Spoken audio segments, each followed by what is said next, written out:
Health and safety is always a very important factor in our business. It has to be, as we run an ammonia plant, and as part of that we have to create very strict rules and guidelines for our safety procedures. We went into this test fully confident and sure that our guides and procedures were bulletproof. To say we were surprised by the results was an understatement. The first shocking outcomes that came from this test was that one of our ammonia alarms didn't even go off. This ammonia alarm is extremely important to us in that it detects very low traces of ammonia and is critical to our health and safety evacuation procedures. When dealing with a safety test, you never really know what's going to go right or wrong until the day of the inspection. In this case, we tried to set off those ammonia alarms in a controlled test, but they did not react as planned. In order to fully test the situation, we had to manually force a factory evacuation alarm to go off. That's why these tests and inspections are vitally important for health and safety. We have 2 trained responders for an event such as an ammonia leak. Once that alarm went off, they both panicked.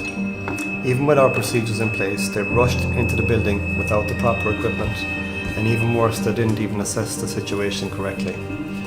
If this wasn't a test, they would have walked straight into an ammonia-filled room.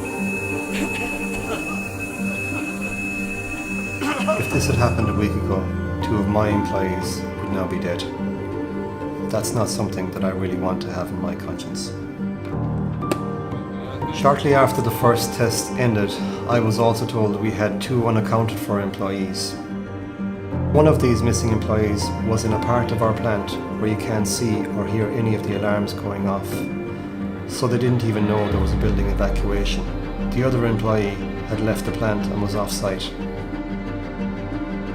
If we hadn't conducted this test, we would have never uncovered the flaws and gaps that we definitely had. By carrying out this test, we now have areas of opportunity, and we will improve, and we will make sure that a situation like this will never happen again. After the safety test was conducted, we found major flaws that needed to be addressed. One of which was a lack of clear lines of how do we get help when a safety alarm is triggered. This alone can cause confusion, distress and panic amongst the employees. If this test was not done, who's to know if these first responders would be even here today? Whoa, I'm really happy to speak to you guys. It was such a scary day. STAC are passionate about what we do around safety because we believe if we don't prepare for these unexpected moments, some people may not make it home.